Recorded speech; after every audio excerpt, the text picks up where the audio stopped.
Jose Manuel Martinez, 53, the self-described drug cartel hitman and debt enforcer, was sentenced Monday to 9 consecutive terms of life in prison without the possibility of parole for slaying 9 people in California between 1980 and 2011. Known in southern Tulare County as El Mano Negra, or the Black Hand, he may be responsible for more than 30 murders nationwide. He is expected to be extradited to Florida, where he is accused of a double murder and could face the death penalty. First, the captain told me that lady from California is going to come. Are you willing to talk to her? Why not? You want me to? Yeah, it's good that you talk to her. That's the number one reason I'm talking to you. 2 hours later, my lawyer came, handing me another gun, and told me not to talk to anyone but him. But like I said first, you're here, I'm willing to answer you some questions, okay. And that's about it. Okay. Well, there's a lot of stuff we gotta talk about. Some of it we went over a little bit. I just want to clarify a few things. Mm-hmm. You remember your constitutional rights that I read you last time? Yes, you got the right to remain silent. Everything that you say will be against you in court of law. You cannot hire a court. Okay. I said that to one guy one time. Okay. And are you really a cop? Yes, I'm from Atlanta Police Department. Okay, it's true. Okay, but we're okay. You're alright talking to me still? Yes. Okay. What? I just want to make sure. Keep it on the up and up. Alright, it's June 19th, 2013 at 0907 hours. I'm sitting with Jose Martinez, date of birth 6/13/62, regarding several cases. I want to move that back just a touch. I think it might be Jose Martinez and Manonera, because I have 4 Jose Martinez in my family. Really? Would you put me on tape in the room, please? With me is Lieutenant Scott Loeb. What other names have you gone by, Jose?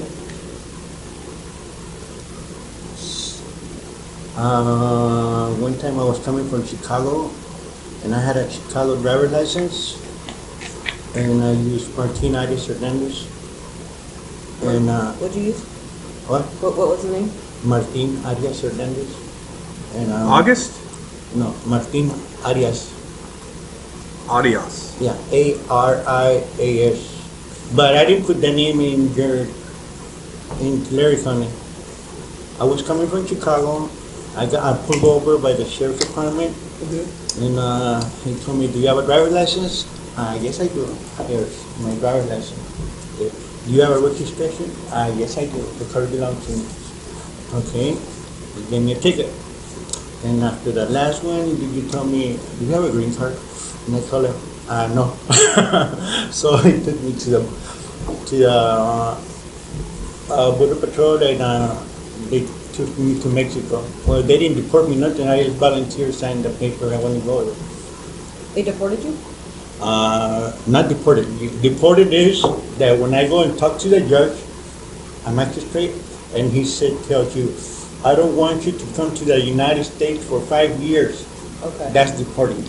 But when you casual and you sign that you volunteer, that you want to go to Mexico, you can do that. That's not deporting. That's volunteer. Okay.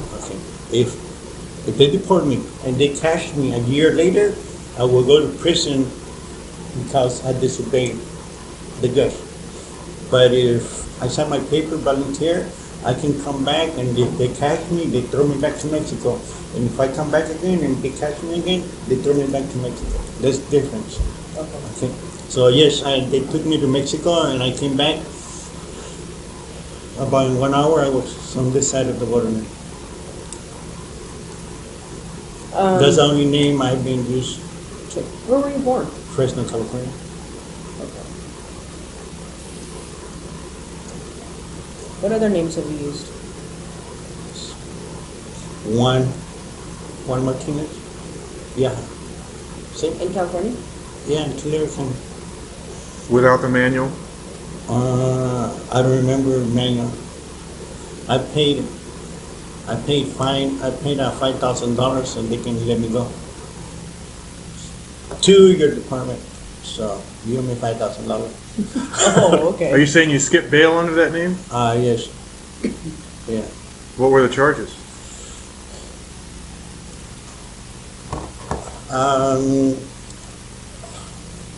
They chased me from, my sheriff department chased me all the way from Tulare, from Avenue 48 all the way to Richgrove. And they caught me over there in Richgrove, Who did? the sheriff department. And I went to jail and I told my mom, bring me $5,000 so I can get out of jail. And I remember I put the name. Really? How long ago was that? Ooh, that's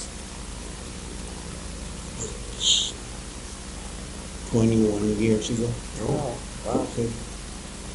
How come you used that name? Did you have warrants or something? Did you No. think you were wanted? No. Because I don't know, that just came to my mind. Believe me, that name. Do you remember what date of birth you used? No.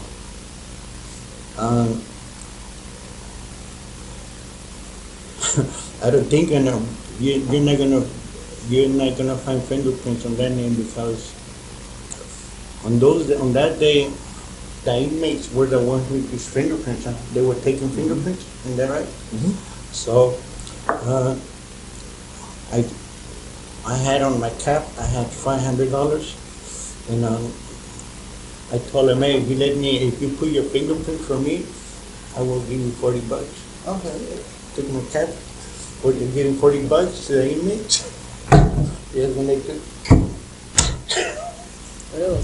Yeah, Interesting. I got interesting stories. I bet you do. So, yes, but I paid $5,000 under the name of Juan Martinez. Do you remember the date of birth you used? No. No? No, I don't remember. Okay. Any other names? No, that's it. Did you ever use a... Are you sure you've never used any other names? Positive. Positive? Juan Martinez is my son. Okay, that's why I remember his name. Wait, which son? In Arizona, I have 2 more sons. Oh, you do? Yeah. I have 5 sons. Okay. Okay. I got 2 sons that are almost they're the same age. One wife got a birth today, and the other one had a birth tomorrow. So they were in the same room too. So it was a fucking amazing story. So I went and saw my first wife. In those days, they didn't have cell phones, so I called my mom. How's her doing? And she told me, I took her to a hospital this morning. Okay. He had a little boy. Okay, great. I'm gonna stop and see her on my way back. I was in LA. And I went to the hospital and can you tell me which room is Irma Martinez? So they told me.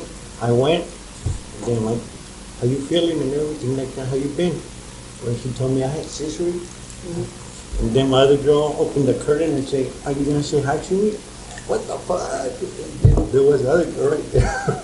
They were in the same room? Yeah.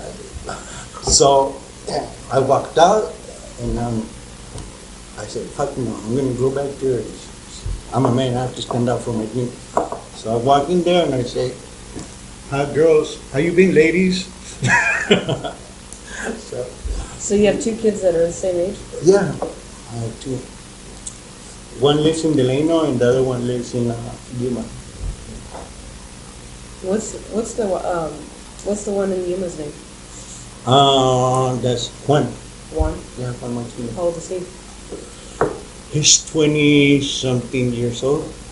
And the one from Delano is 20-something years old too. Jaime is a baby. Jaime. Yeah, Jaimito. Yeah, Jaimito. And then is Shen, the same. Mm-hmm. And then is Rubina. And then is Juanito. And then is Javier. And then is Joanna, that girl that came yesterday here and brought me Big Macs and everything like that. And the last one is Jose. Really? Yeah. Jose is 35. He works for a restaurant. He's a manager of a mom's restaurant. My wife has 2 restaurants in June. Which wife is that? Irma Martinez. So were you already married to her? What? You were, like, legally Married, yes. Okay. I'm legally married to Irma Martinez by church. And I got married by Celia when I was 16. And you did what? I was married to her when we were 17 years old, 16 or 17 years old, in Visalia. Aileen Wuornos. Wuornos was named America's first female serial killer by 1991. She lived on the streets and motels, killing men who picked her up on the side of the highway. She claimed that the murders were done in self-defense, that the men tried to sexually assault her. Between 1989 and 1990, she murdered at least 7 men. By 1992, she received 6 death sentences and was executed via lethal injection in 2002. Her final words were, quote, "I'd just like to say I'm sailing with the Rock, and I'll be back like Independence Day." You know, I was just wondering how you're going to be, you know, at 9:30 tomorrow morning. Are you prepared? I'm prepared. I'm all right. I'm all right with it. And how, I'm all right with it, but like I said, remember, let them know that I know that the cops knew who I was. After Richard Mallory died, I left prints everywhere, and they covered it up. And let me kill the rest of those guys to turn me into a serial killer. I know they did, because I was no professional serial killer or anything, murderer or whatever you want to call it, you know. I wasn't professional at what I was doing. Eileen, I did some sloppy work, you know, and I left how prints. have you prepared yourself for tomorrow morning? I'm all right with it. Yeah, I'm ready to go. Hey, I was tortured at BCI. They had the intercom on in the room, and they kept lying that it wasn't on, and they were using sonic pressure on my head since 1997. Sonic pressure. And every time I was trying to write something, I think they had some kind of eye in the cell, I'm not sure, but every time I started writing something, it went up higher. So I'm thinking that probably had the TV rigged. The TV or the mirror, something was rigged. They got a huge satellite on the compound. After they put the huge satellite on the compound, it could have been either rigged to the TV set or the mirror or something, because the electrician, when he put the mirror on the wall, he said, "Doesn't that look like a computer?" The back of it, and he stuck it to the wall. And do you think, did that affect your mind, do you think? Huh? Did that affect your mind in some way, the sonic? It was crushing my head, and they were using sonic pressure continually. Then when I had 3 meetings with Miss Villacorta on it, every meeting I had, she increased the pressure of the volume of the comm, increased the harassment on the floor, increased the trays being inedible, just increased every bit of my complaints and trashed all grievances. They're trying to make it look like I was crazy at all times, rig up the room with torture. If I said anything about I think their whole plan was to try to make it look like I was totally crazy, and so nobody would believe anything I had to say about anything, and then drive me there if they could. I suffered so bad. I was really struggling to survive. Had a lot of trays that were attempted murder and everything. I had to wash all my food off. And then one day I didn't wash my food off, and I was sick for 3 weeks, almost died. But you're okay now. I'm okay. I'm okay. God is going to be there. Jesus Christ is going to be there. All the angels and everything. And, you know, whatever's on the beyond, I think it's going to be more like Star Trek, beaming me up into a space vehicle, man. Then I move on, recolonize to another planet or whatever. But it's whatever's the beyond, I know it's going to be good, because I didn't do anything as wrong as they said. I did the right thing. And I saved a lot of people's butts from getting hurt and raped and killed too. So are you saying that you killed in self-defense or in cold blood? What do you, because you've changed your story. I'm just trying to What are you talking about? Change story on what? No, about whether it was self-defense or not. I'm not going to say it, I'm not going to get in depth about my cases, Nick. I'm on my way to the chamber, nothing stopping it. You can believe it or you don't have to believe it. That's up to you, man. Put a big question mark on your film. What more is there to say about the cops? What more do you want to say about the cops? A lot of stuff. Did you know that they were surveilling me before I killed? And then I knew it? And that it was covered up? Did you know there was helicopters dropping down from the sky, deputy sheriff, with decoys picking me up 4 or 5 months before my arrest? It was covered up? But nonetheless, Nobody ever asked me these questions. Whether the cops were following you or not, Eileen. Oh, whether the cops were following me or not, Eileen, okay, what? let's say the cops were following you. Yeah. Let's say they were following you and they did everything that you're saying they did. Nonetheless, yeah. You killed 7 men.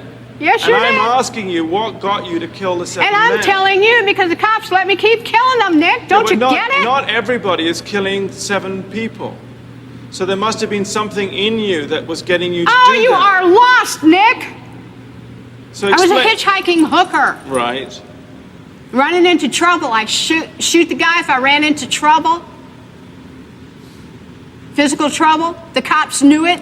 When the physical trouble came along, let her clean the streets, and then we'll pull her in. But That's how come why. there was so much physical trouble in because it was all in 1 year? 7 people in 1 year. Oh well. Oh well. But why not say now? Because I'm out of retaliation for taking my life like this and getting rich off it all these years in total pathological lying. Yeah, thanks a lot. I lost my fucking life because of it. Couldn't even get a fair trial. Couldn't even get a fair investigation or nothing. Couldn't even have my appeals right. You sabotaged my ass, society, and the cops, and the system. A raped woman got executed and was used for books and movies and shit. Ladder climbs, the election, everything else. I got a big finger in all your faces. Thanks a lot. You're an inhumane bunch of fucking living bastards and bitches, and you're gonna get your asses nuked in the end. And pretty soon it's coming. 2019, a rock's supposed to hit you anyhow. You're all gonna get nuked. You don't take fucking human life like this and just sabotage and rip it apart like Jesus on the cross and say thanks a lot for all the fucking money I made off of you. And not care about a human being and the truth being told. Now I know what Jesus was going through. They've been trying to tell the truth, and I keep getting it stepped on. Concerned about if I was raped, I'm not giving you book and movie info. I'm giving you info for investigations and stuff, and that's it.